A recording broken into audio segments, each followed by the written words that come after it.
किशन, अरे ओ किशन, जरा बाहर तो आना। किशन जल्दी से बाहर आओ तो। क्या हुआ बड़की जीजी, आप क्यों किशन को बुला रही हैं? किशन तो अभी सो रहे हैं। हे भगवान, 9 बजने वाले हैं और किशन भैया भी सो ही रहे हैं। उनका आज पेपर है, उन्हें पता नहीं है क्या? अरे पेपर कितना जरूरी है पता है ना? बड़ी जीजी, पेपर है तो क्या करें? अब जब घर में पैसे ही नहीं है जमा करने के लिए तो फिर कहाँ पेपर देने पाएंगे। उन्होंने तो पहले ही बोला था कि हाँ, अगर पेपर देना है तो फिर फीस जमा करनी पड़ेगी, सर ने बोला है। तो फिर बड़की जीजी, इतने पैसे कहाँ हैं? और बड़की जीजी, मेरे तो समझ में ये नहीं आ रहा है, आपके पास इतने पैसे कहाँ से आए? कहाँ से लेकर के आई इन्हें? अच्छा सुनो, पहले ये बात करने का समय नहीं है। पैसे कहाँ से आए कैसे नहीं आए ये सब कुछ मैं तुमको बाद में बताऊंगी। पहले जल्दी से जल्दी किशन को बुलाओ तो फिर बताएं हम। किशन जी, अरे ओ किशन जी, जल्दी से उठ करके आइए, तो भाभी बुला रही है पता नहीं क्यों। अरे क्या हुआ भाभी, क्यों बुला रही हैं आप? अरे किशन भैया, आज तुम्हारा पेपर था और तुम अभी सो ही रहे थे। अरे किशन, पेपर देने जाना है कि नहीं जाना है? तुम्हारी जिंदगी का सवाल है, कितनी अच्छी नौकरी मिल जाएगी अगर तुम पेपर में पास हो गए तो। अब भाभी क्या करें, मेहनत तो हमने पूरी की थी कि हाँ हम पेपर देंगे, पेपर में अच्छे अंक लाएंगे और हम नौकरी भी ले आएंगे अपने लिए।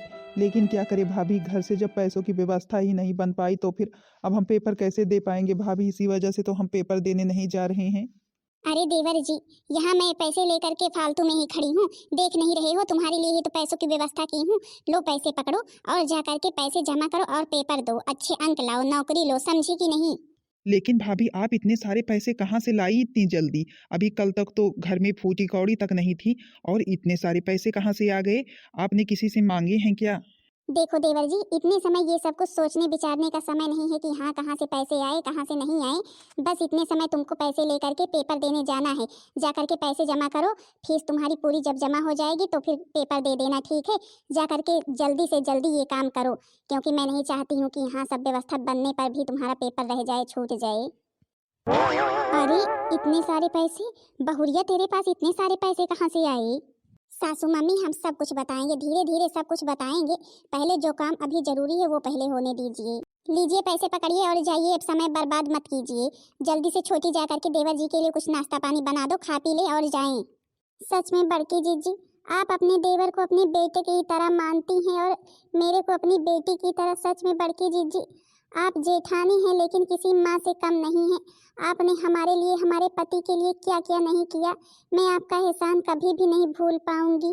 अच्छा ठीक है ठीक है, पहले जा करके कुछ बनाओ, हम बाद में बात कर लेंगे। हम नहीं चाहते हैं कि हाँ देवर जी पेपर में एक भी मिनट के लिए लेट हों। सासू मम्मी चलिए, आपके लिए भी हम नाश्ता पानी बनाते हैं। अरे बहुरिया, हम नाश्ता पानी तो कर ही लेंगे। पहले तू मेरे को बता, तूने इतने सारे पैसे इकट्ठा कहाँ से किए? अभी कल तक तो जब किशन पैसे मांग रहा था तो फिर घर में एक भी पैसे नहीं थे कि हाँ हम उसे दे दें। तो फिर तेरे पास इतने सारे पैसे आए तो आए कहाँ से इतनी जल्दी? अब सासू मम्मी क्या बताएं हम, जब से देवर जी ने बताया कि हाँ उन्हें पैसे की बहुत ही ज़रूरत है, अगर फीस नहीं जमा हो पाई तो फिर परीक्षा में नहीं बैठने पाएंगे, उसी समय से पता नहीं क्यों सासू मम्मी मेरे दिल की तो धड़कन ही तेज हो गई। मेरे को तो सारी रात नींद ही नहीं आई। बस मैं यही सोच रही थी, मेरे को किसी न किसी तरह करके पैसे की व्यवस्था करनी है, चाहे जैसे करूँ।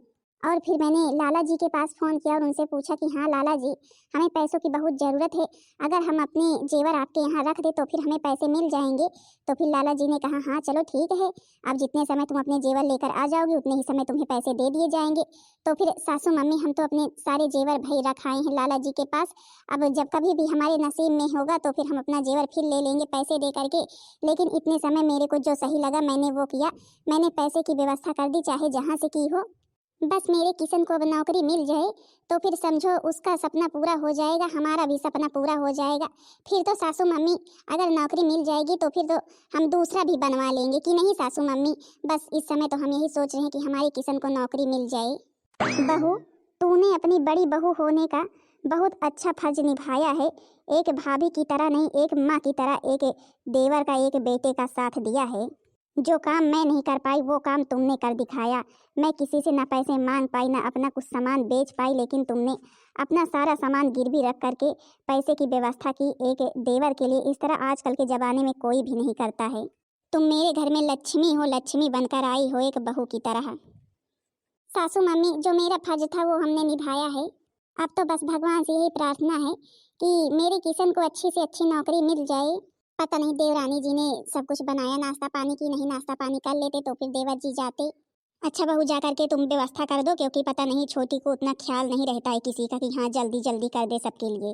अब जब तुमने इतनी सारी व्यवस्था कर ही दी है, नहीं तो मेरा तो किशन हार मान कर बैठ ही गया था कि अब ना पढ़ाई करनी है, ना पेपर देने जाना है, ना नौकरी लेनी है। अब बस यहीं पर खेत में काम करेंगे, लेकिन तेरी ही वजह से संभव हो रहा है लगता है सब कुछ। अच्छा ठीक है सासू मम्मी, जो है कि हम जा करके देखते हैं। बहू हो तो मेरी बहू जैसी, जब से आई है दूसरों के ही बारे में सोचती है।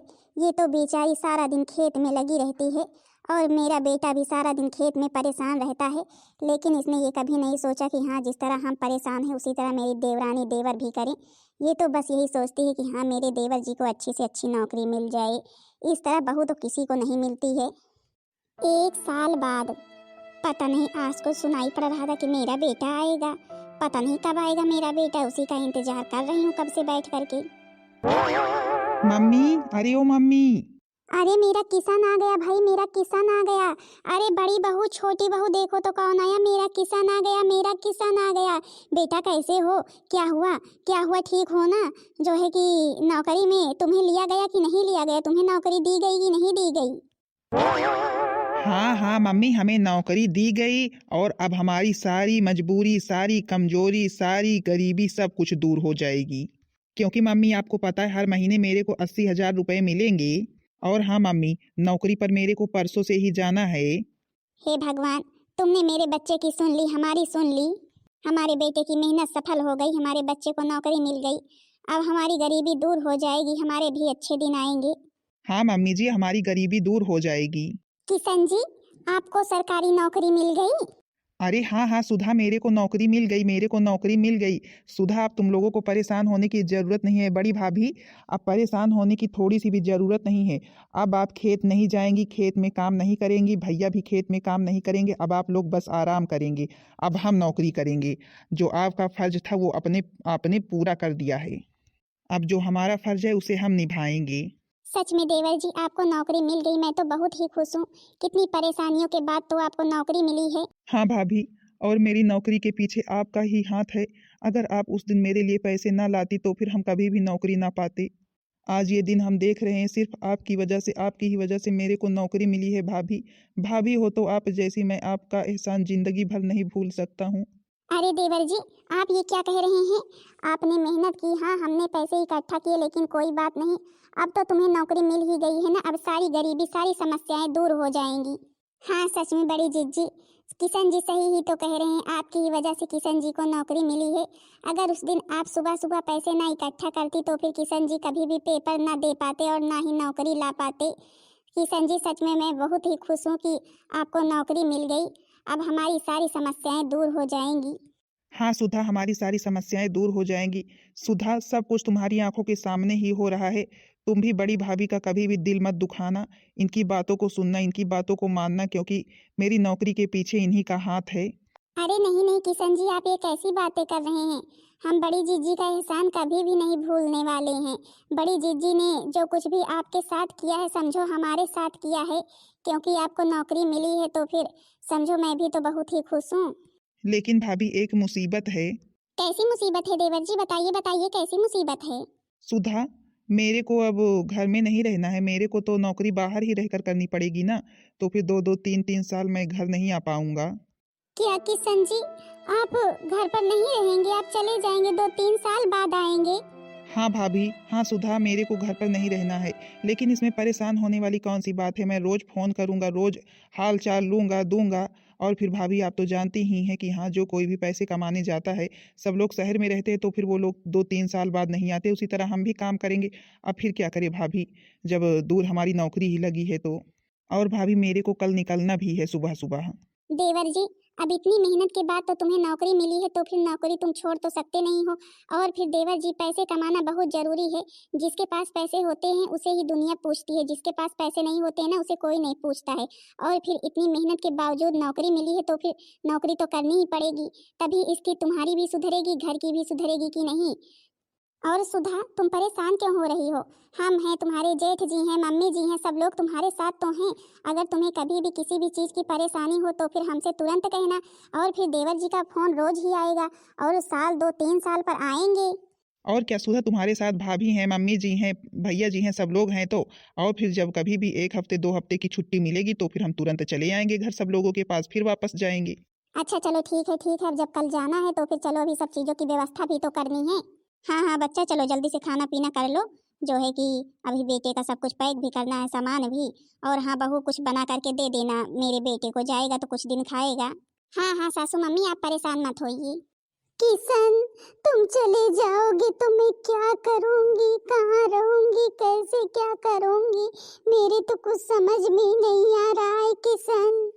अरे सुधा, तुम इतना रो क्यों रही हो? मैंने तुमको बताया है कि हाँ, भैया भाभी मम्मी सब लोग तुम्हारे साथ हैं। तुम्हें किसी भी चीज़ की परेशानी नहीं होने पाएगी। और तुम्हें तो पता ही है कि हाँ, हमारी भाभी कितनी अच्छी हैं, तुम्हें कितना मानती हैं, एक बहन की तरह, एक बेटी की तरह तुम्हें मानती हैं। तो फिर तुम्हें इतनी टेंशन लेने की क्यों ज़रूरत है? और फिर मैं तो रोज़ फ़ोन करता रहूँगा। और फिर रहने दो, अभी 2-3 साल हम करेंगे नौकरी। फिर जो है कि अभी अभी तो जा ही रहे हैं, कुछ दिन के बाद हो सकेगा तो फिर तुमको ले चलेंगे कहीं, जो है घर वर ले लेंगे तो फिर। अरे देवरानी जी, इस तरह आप रो करके देवर जी की विदाई कर रही हैं? अरे देवरानी जी, तुम्हारे पति जा रहे हैं इतनी अच्छी नौकरी पर, खुश होकर के विदा कीजिए उन्हें। देवर जी के जाने से सब लोग घर में दुखी हैं, लेकिन इस बात की खुशी भी तो है कि हाँ, हमारे देवर जी को इतनी अच्छी नौकरी मिली है, वो नौकरी पर जा रहे हैं, तो फिर अब खुश हो जाइए। देवर जी, मैंने आपका सारा सामान बैग में पैक कर दिया है, और सबसे ऊपर वाले थैले में कुछ खाने की चीजें हैं, ट्रेन पर खा लेना, ठीक है? जी भाभी जी, ठीक है। सब लोग अपना ध्यान रखना सुधा, मम्मी जी का, अपनी भाभी का, भैया का, सबका ध्यान रखना और सबकी बात मानना। किसी से कभी भी अकड़ में बात मत करना, ठीक है? और जैसी छोटी हो उसी तरह छोटी बनकर रहना, तभी सब लोग तुमको लाड प्यार से रखेंगे, ठीक है? और हाँ सुधा, मैं तुमको बता दे रहा हूँ, मेरी कमाई पर घमंड कभी भी मत करना, ठीक है?